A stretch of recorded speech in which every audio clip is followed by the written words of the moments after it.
So we've had our first WPL game ever, and just before we look at the takeaways, I'm just going to say, Harmanpreet Kaur, you can see what happens if the bat just doesn't get stuck in. I mean, not a shot in anger, 65 of 30, no sixes, 14 fours. You should have just taken India home. I'm sorry I'm still stuck on that, but I know enough people are. But well done, Harman, and she has just charged Mumbai to win. But that was awesome. Yeah, I mean, makes all the sense, right? There was 6-over phase where they make 80 runs. You thought it would be a middling score, but so many runs in the middle. What would 40 of 30 have been against Australia? It's not like the Australians were having the best of times today. And she finally got her revenge over Australia, isn't it? Yeah, in some ways, right? Yeah. Very off day for Australia, no? All the Aussies. Yeah, I wouldn't completely agree with that, but off days are rare for Aussies. But you know what? It happens. But yeah, let's see. It's just the first match, and I'm sure that they will Yeah, I mean, what, like Mooney really bad captaincy start, injury as well. Gardner first ball, wear him nothing much. Sutherland nothing much. Rachel Haynes is coach over there, isn't she? So yeah. This is the big plan, right? Bring all the Aussies to the WPL. Yeah. And then bring everyone else up. Yeah. I think that was the obvious thing with Gujarat Giants is that I think they didn't have that senior Indian player to guide them. I mean, they do have Sneha Rana, who has a very good knowledge about domestic cricket in India. But unfortunately, I think they missed out on getting a player who has played enough matches at a senior level. And I think that has sort of come to bite them now. But yeah, let's see how it goes for I mean, them. Sneha Rana even bowling at the death. Yeah. Odd. Yeah. It looks quite odd. In fact, 3 of those 4 overs, Sneha Rana and even Annabelle Sutherland, I don't think she's bowled an awful lot. Ashley Gardner is the only one who you'd think is suited, but then you also need her to bowl at the top, which we saw today. So how many? I mean, she can only bowl 4 overs, unfortunately for them. Yeah. So it looks like, I mean, I know it's only one game, but it looks like a lot of trouble already, especially with Beth Mooney now injured. Yeah. We don't know when she'll be back. Exactly, that's a big blow for them. And like you said, it was very obvious that they were struggling on the field. I don't know, it was the whole Harman thing which really demoralized them. Yeah. But I think they didn't have a chance on the field today, like when they were batting or bowling. Sloppy and scrappy. Absolutely sloppy from the beginning. Work. While we talk about, I mean, obviously Harman is the headline act, but for me, Amelia Kerr, she doesn't usually bat as low down in the batting lineup.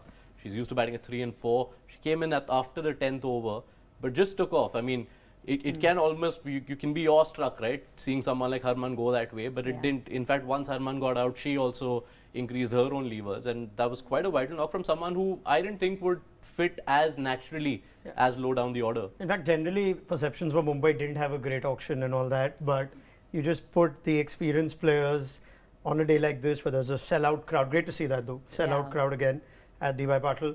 But Hayley Matthews just calmed the nerves, perfect start. Nat Silverbrunt added a little bit more, and then Harman and Kerr towards the end. So I think this could be the WPL where we'll see that. You might find the odd young Indian name become a household name, but by and large, watch out for the experienced internationals. I mean, Hayley Matthews wasn't even picked up initially at the auction. So you might find a lot of those established internationals just take the first week or so by charge. And you know what, I actually found that the Mumbai Indians had a lot more energy on the field. Like you saw Issy Wong, like I felt she was so energetic. Don't you guys think that? Awesome. She was just I love the dark shades in the night as well.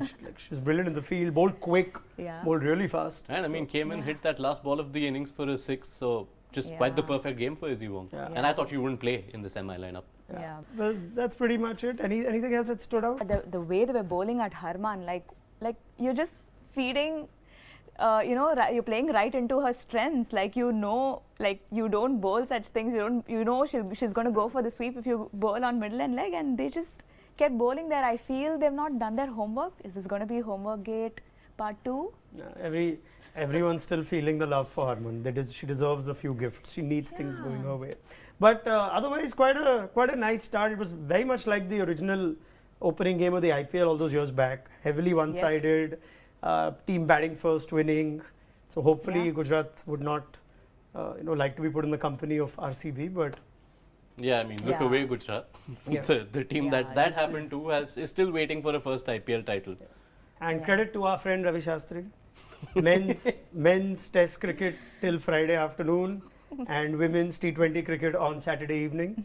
So well done, So Ravi. in that sense, thank you so much to the Indian men for folding up as early as they did, To ensuring give this Ravi the finish. first toss of the WPL. And I must say, I love the trophy, by the way. I Oh, wasn't it is. sure of the original IPL trophy back in 08-09, the India map carving. Yeah. They evolved from that to what's a very impressive trophy now. But it Yeah. looks a damn good trophy for Yeah. the WPL.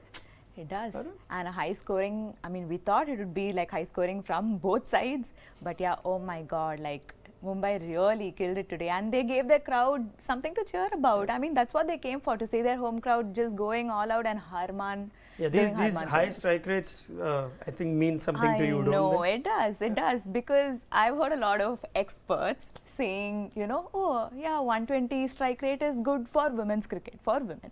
You've heard male And- experts say this. Yeah, male experts. And it does not bode well with me. Like, no, it is not. That's not the way we need to like go about it. You can't like set your standards that way.